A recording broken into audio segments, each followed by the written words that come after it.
Most husbands hate their wives. They do. Most husbands hate their wives. They do. Most husbands hate their wives. They do. Hey ladies, welcome back to my channel. It's your host, London Lamborghini. If you're new to the channel, welcome.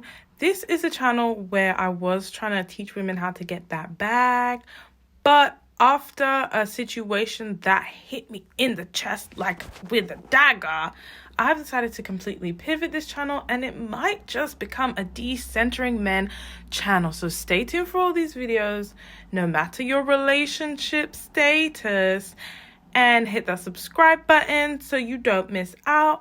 And let's get into the video. Most husbands hate their wives. They do. I danced for 4 years. I stripped for 4 years. I danced from 2011 to 2015. I know everything there is to know about men, okay? I've never been naive to the bullshit. I found out male nature for what it was at 19 years old. Never been married before. Don't want to ever be married. Don't ever want to have children. I've just seen too much. I know men too much. My father has also been very honest with me about male nature, and just with him being honest just with his own lifestyle, and just how he operates as a man, and even the men that he surrounds himself around, how they operate. And one thing that I noticed at the strip club is that all the married men would trauma dump on me about their wives, how they weren't attracted to their wives anymore. A lot of them lose attraction for their wives after they have children. They start to feel very neglected after their wife has children, and a lot of them complained about how their wives let themselves go. They're fat, they're overweight, they don't look as pretty anymore. They bicker a lot, they fight a lot, they nag a lot, they complain a lot. And I think that this is very important information for a lot of women to understand and know, because I just did a video about this. But too many women believe that because their husband hasn't left them, that their husband likes them. And that couldn't be any further than the truth. This is why most of the demographic of, men that are buying escorts and OnlyFans and stuff like that, most of them are married. Most of I always joke around and I always say, there's no man more single than a married man. And the reason why men that are married cheat so much is because they were sold a dream too. Through patriarchy, they were sold a dream too. And they were sold the dream that they were going to get all their needs met from one woman. They were going to get their emotional, their sexual, the domestic things taken care of. They were told that they just needed one woman to do that. And then they quickly realized that that's not the case. And we also have to realize that internally, men struggle a lot. Men don't know how to emotionally regulate on their own. They have to have a woman to help them feel comfortable to, emotionally regulate. And so men realize that the vessel can never be filled. The vessel is going to be, it's insatiable. It's insatiable, the need that they have for women and multiple women. And a lot of them don't like their wives. A lot of them don't. Most of them are just tolerating it. They're just tolerating their wife in a marriage because they still get some benefit. They still get some benefit. And also, a lot of men suffer from male character syndrome. A lot of them, they don't want to be the one to bite the bullet to get a divorce because they don't want to be seen as the bad guy. They rather just have the wife file for divorce and be the one that can just take the heat for breaking up the family. But that is one thing that stripping taught me about men, and that's one reason why I would never get married.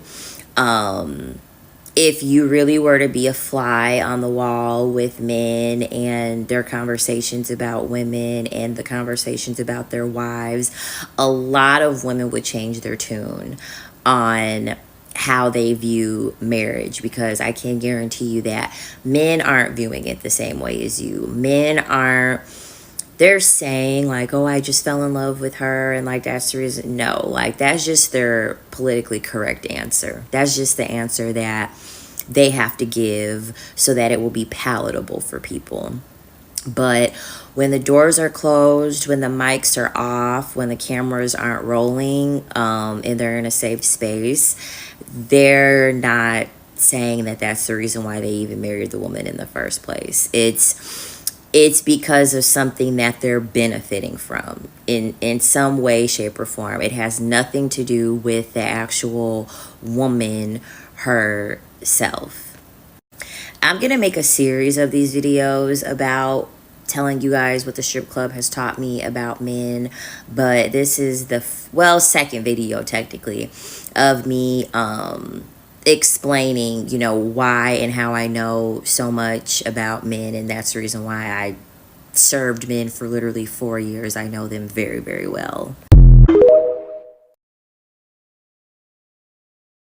Ladies, men's primary focus is not relationships. They are biologically selfish. And they can come in the comments here and deny it until they're blue in the face. But this is the facts. And the quicker you realize this as a woman, the happier you will be in this life.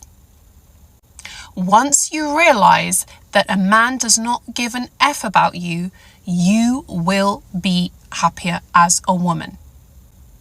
When you start to think this way, you will naturally prioritize yourself. And that is something that as women we should have done many years ago.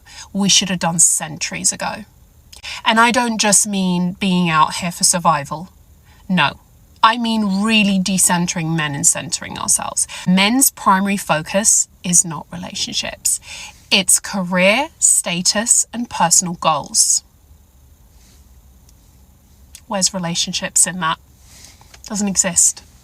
Because men don't center their lives around relationships. In fact, they see relationships as just like an addition, as something that's just kind of there lingering. They don't go out seeking relationships.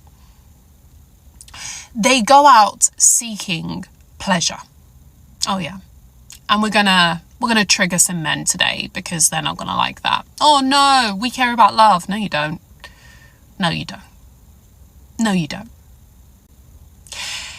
And the younger you realize this as a girl as well, by the way, the happier you will be. Because ladies, men do not give an F about you, and they never will. Because they are not wired to care about you. They are wired to feel fulfillment through doing things like providing and protecting.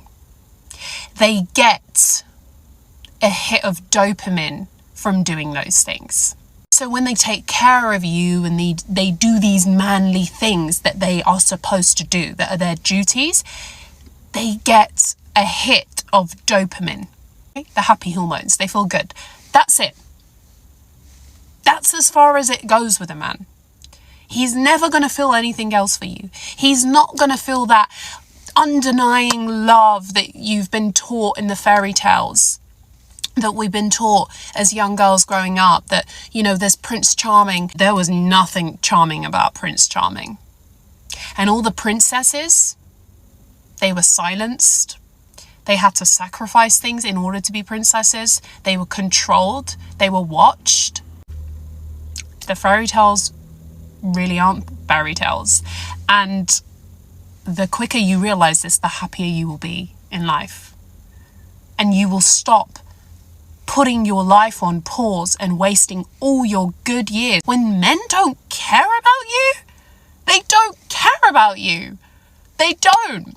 They've showed you consistently, time after time, that they don't care about you. They don't care about women. Men only respect other men. When has a man ever really valued your opinion? I'll wait. When has a man ever valued your opinion? Oh, but if his friend said the same thing to him that you said to him, he would take his friend's advice. He would listen to his friend. He would value his friend's view above yours. But yet you still want to sit here and be like, oh, no, like my man really cares about me, and he really listens to me, and he really, listens to what I've got to say, and he cares about what I have to say. Does he? Or is he just doing it because he feels like he has to and he wants a happy life? Ladies, wake up and smell the coffee. Men do not give an F about you, and they never will. And I'm saying that not to be horrible and not to be mean. And I have been targeted on here. I get hateful DMs by these triggered men, but you know what? I don't care. I continue to post this content and I continue to send out this message because this is a safe space for women to finally find their voice and find their power. Hey ladies. I saw a video the other day on here. I'm gonna tag it below if I can find it, but it was basically this woman expressing how this whole movement to like decenter men is making some women feel isolated and making them feel guilty and ashamed when they are in less than perfect relationships. She was basically saying like, why do I have to be made to feel bad for the fact that I just wanted to fall in love? Why can't I continue to receive support from my friends that I don't listen to? And I've been looking for the words to answer that question. I haven't been able to quite find it, but I saw a tweet today that made it click in my head. Go with me here. The tweet was a screenshot submitted by a man to an advice column type of thing, I think. I should have screenshot it, but I forgot. I'm sorry. But basically, in the screenshot, he was saying that he has a wife who's 8 months pregnant, and for her whole pregnancy, she has not had any pregnancy craving. Or so he thought. Turns out she has had pregnancy cravings. Obviously, she's pregnant. She's just been paying their neighbor to help her with these cravings when the time comes, instead of going to her husband who she got pregnant by. Then he also was saying that she didn't have morning sickness for this whole 8 months, or so he thought. She did have morning sickness. She just didn't feel comfortable telling him about it, so she was going to her sister and her mom and talking to them about it, instead of the man who impregnated her, whom she is married to. So he confronted her about it, and she basically said that at some point, like prior to her pregnancy, he expressed to her that women who complain about things like that are whining. So she didn't want to be a whiner. So now she doesn't emotionally depend on him for things like that because she doesn't want to make him feel bad. So instead of going to your husband who put this baby in you, who you're supposed to be able to go to about anything, you're depending on neighbors and your friends and your family for things that he should be dealing with. And that is why we are so adamant about holding women accountable for the decisions that you make in your romantic decisions. That's why. Because when you start dealing with this man and we all sit around and tell you, hey, these are some red flags you're ignoring. I don't think that this is a good idea. Maybe you should end this. You don't want to listen because you're so insistent on falling in love, which is okay.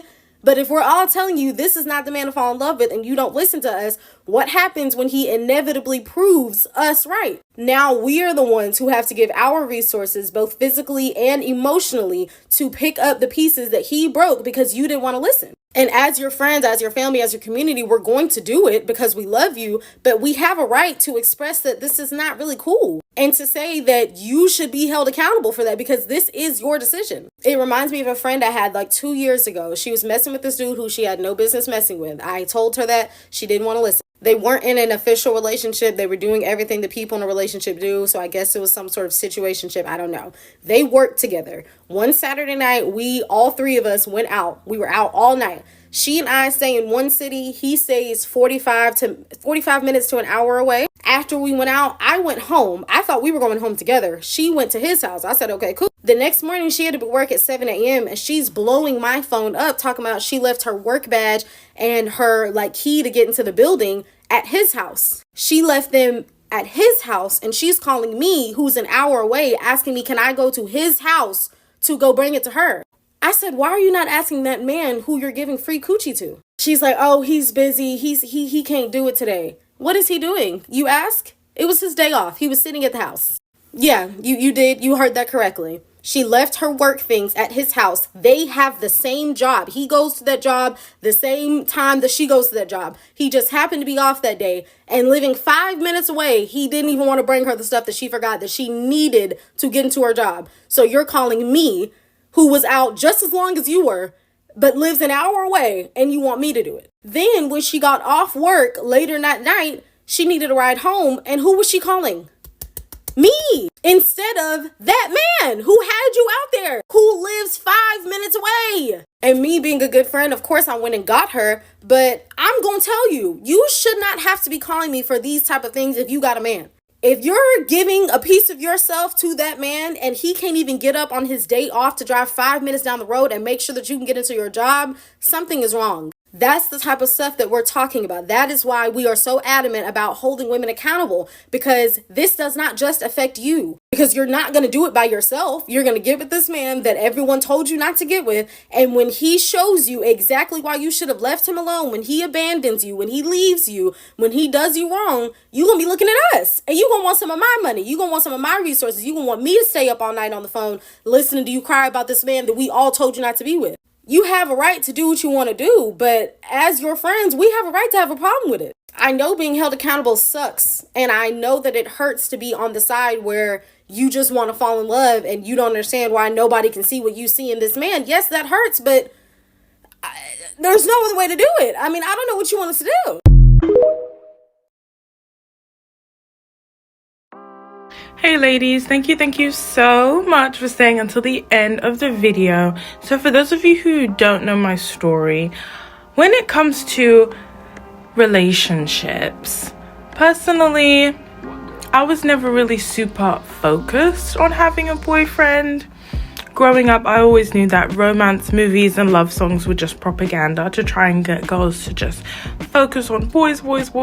Even though myself, I was very boy crazy as a child, but I made it a point to not engage in any kind of risky sexual behavior. So even though I was boy crazy, I wasn't boy crazy enough to, be jumping into bed with guys in high school.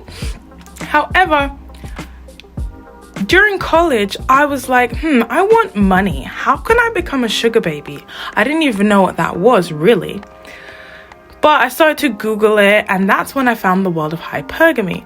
No, I did not find Shira7 at that point. I found many other content creators, including Dash Beauty Factory, Nima Speaks. If you know, you know. And I found the world of hypergamy, and that's when I learned, a man is supposed to provide.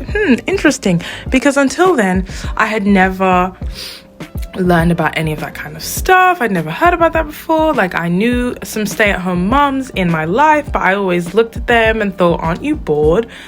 But growing older, I thought to myself, not having to work sounds great. That sounds very attractive and enticing to me. So I continued to delve deep into that world. Into the hypergamy world, deep. And about 2 years in, I found Shira7.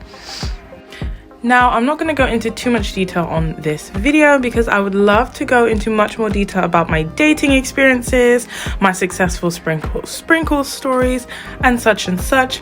However, I want to keep it sweet and short. But at this point in my life now, I am absolutely decentering men, and I want to know all you ladies' stories as well. What was it like in elementary school, in middle school, in high school, and in college for you when it comes to dating, relationships, and boys? So let me know in the comments, hit that subscribe button, and I will see you all in the next video.